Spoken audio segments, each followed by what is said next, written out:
Hi! Hello! నమస్తే. నా పేరు నరేష్. మన ఈ ఛానల్ ద్వారా సంక్షేమ పథకాలపైన మరిన్ని విషయాలపైన అప్డేట్స్ చెప్తాను. ప్లీజ్ సబ్స్క్రైబ్ చేసుకోండి. లైక్ అండ్ కామెంట్ చేయండి.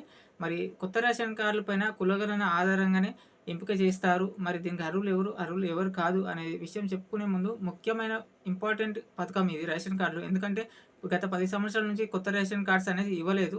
దీంట్లో చాలామంది లబ్ధిదారులు అర్హత ఉన్నోళ్ళు చాలామంది చాలా నష్టపోయినారు. ఇప్పుడు ఎదురు చూస్తూ ఉన్నారు. కొన్ని మార్పులు, చేర్పులు గూడా జరగలేదు. ఇప్పుడు మార్పులు, చేర్పులు గూడా అవకాశం ఉంది. మరి ఇది రేషన్ కార్డ్ ఎందుకు అవసరం అంటే, మరి దీనికి ప్రతి సంక్షేమ పథకానికి ఇది ప్రామాణికం. ప్రతి కంపల్సరీ ఇది రేషన్ కార్డ్ అవసరం ప్రతి సంక్షేమ పథకానికి. మరి అక్కడ ఆరోగ్యశ్రీకి కంపల్సరీ. ఆరోగ్యశ్రీ 10,00,000 ఉంది. దీనికి కంపల్సరీ రేషన్ కార్డ్ ముందు ముందు ఈ అన్ని పథకాలు గూడా కంపల్సరీ చేస్తారు రేషన్ కార్డ్.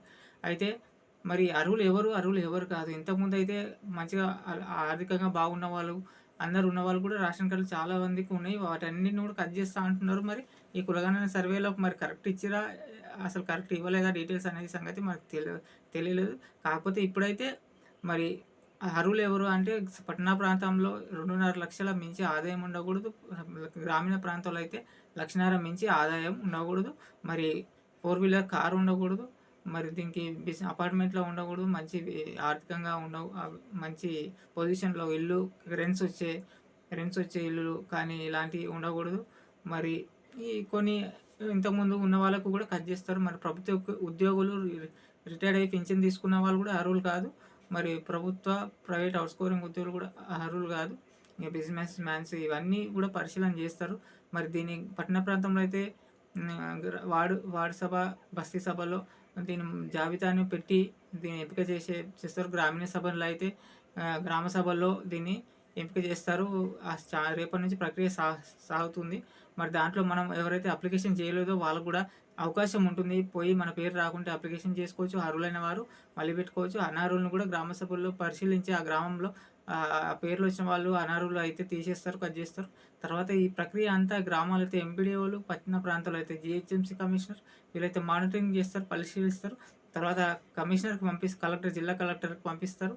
అక్కడ పట్టణాలు అయితే జీహెచ్ఎంసీ కమిషనర్ వీళ్ళు ఫైనల్‌గా పరిశీలించి దీన్ని మన సివిల్ సప్లై ఆఫీస్‌కి పంపిస్తారు. సివిల్ సప్లై కమిషనర్‌కి పంపించిన తర్వాత ఈ నెల 25 వరకు ఈ ప్రక్రియ నడుస్తది. 25 వరకు సివిల్ సప్లై కమిషనర్‌కి ఎళ్తుంది. ఆఫీస్‌కెళ్తే దీన్ని మొత్తం 26న మనకు కొత్త రేషన్ కార్డ్ జారీ అయితే స్టార్ట్ అవుతుంది. చాలా ఇంపార్టెంట్ పథకం. ఈ సద్వినియోగం చేసుకోండి. ఎదురు చూసేవాళ్ళు, కొత్తగా పెళ్ళైన వాళ్ళు, మార్పులు, చేర్పులు కూడా అవకాశం ఉంది. అప్లికేషన్ కులగణనలో గానీ దాంట్లో అప్లికేషన్ పెట్టుకునే వాళ్ళకి గూడా ఇప్పుడు మరో అవకాశం ఉంది. మరి ఎప్పుడు ఇస్తారో, మళ్ళీ ఎప్పుడు ఇయ్యరో తెలవదు. మన 10 సంవత్సరాల నుంచి వెయిట్ చేసినాం రాలేదు. మళ్ళీ 10 సంవత్సరాలు పట్టొచ్చు, 5 సంవత్సరాలు పట్టొచ్చు. మరి సద్వినియోగం చేసుకోండి. మరి కరెక్ట్ జెన్యూన్ అప్డేట్స్ ఉంటాయి ఈ ఛానల్‌లో. అన్నీ నీట్‌గా ఉంటాయి. ప్లీజ్ సపోర్ట్ చేయండి. కొత్తగా చేశాను ఛానల్. లైక్ అండ్ కామెంట్ చేయండి. మొత్తం చూడడానికి ప్రయత్నం చేయండి ఛానల్. ప్లీజ్ సపోర్ట్ చేయండి. Thank you.